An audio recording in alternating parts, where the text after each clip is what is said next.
Two of the most powerful men on the planet are going to meet in Beijing. That is Trump heading to China starting today. He will meet President Xi, where they will discuss global trade, Iran, and apparently Hollywood. It's just not tech giants and billionaires on the presidential trip to Beijing. It is also director Brett Ratner, as he is going to scope out the movie scenes for the next movie of Rush Hour 4. So clearly going into this trip, going into this meeting, it is shaping up to be a normalizing of relations between China and the United States.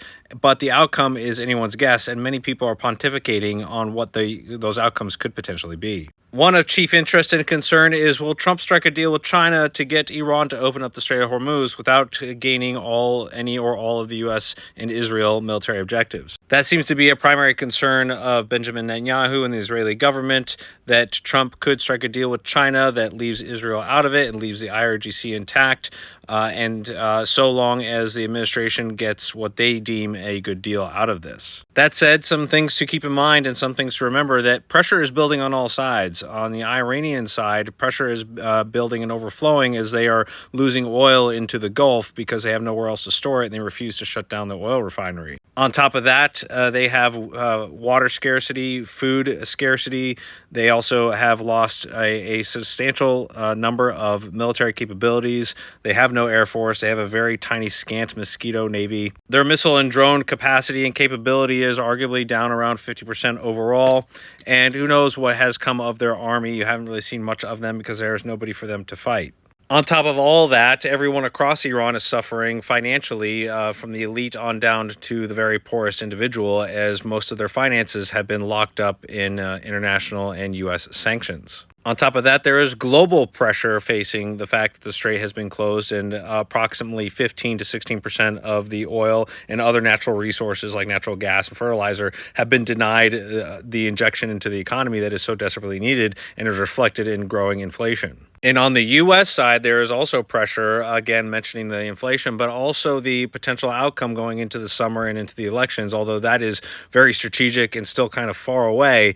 The fact that the Republicans could lose the House if things aren't changed is a real possibility, despite all of the wins that they have currently made in the redistricting efforts. And then, of course, there's pressure on China with a youth unemployment rate around 20%, and the fact that they've had to deplete or tap into their reserves rather to mitigate all the losses they are incurring by not getting the Iranian oil. So all this is just a game of speculation with no real predictable outcome, but one possible outcome with absolutely no weight behind it could be a potential ceasefire deal that all parties agree to for the time being, that may even look like peace, for example, until we get all the way through the midterms, at which time there will be a reason, manufactured or otherwise, to increase or start up hostilities again. And that will also depend on the outcome of the midterms as well.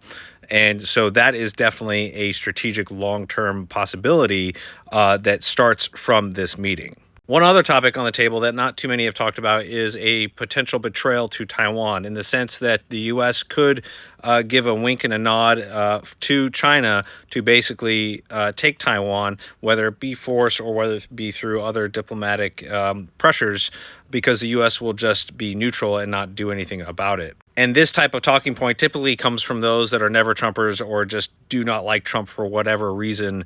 And they basically think that his ego is so large and his values are so fickle that if China simply promises him some building rights and locations to put up a Trump tower or two, that he will acquiesce to anything China wants as in relations to increasing or decreasing the divide between China and Taiwan. Or to put it more simply, if China attempts to take Taiwan, then the U.S. will look the other way. And I'm here to tell you right now that's definitely not going to happen. If there's two things that Trump has been extremely consistent on, and you can say he's been inconsistent on everything else, but not these two things, it's China and the IRGC.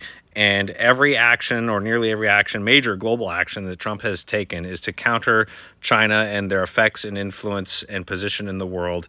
And I think he's going there now to while positive relations, he's not going to give up and divest interest in Taiwan. So I don't think that is a likely outcome, and I think anybody floating that outcome simply just doesn't understand Trump that well. Not that anybody truly does, and I think that's a strategy that he employs because nobody can truly guess what these outcomes are, which is why this one carries no more weight than I guess any others. All right, I think that's it for me right now. This is another busy week for me, so posting is becoming very limited, but I will make every effort possible to post more today and throughout the rest of the week. But if I don't post, just know that it's a very busy world out there, and sometimes I just can't get to the TikTok. That said, cue my hate followers for all their comments, and cue my more intelligent followers for all their comments. I look forward to reading them throughout the days and weeks. Have a good day. Postscript, if you did make it this far, I did made a slight error earlier. I said refineries when I should have said pumping stations. Carg Island has pumping stations, not refineries. But you still get the point. All right, that's it. Goodbye.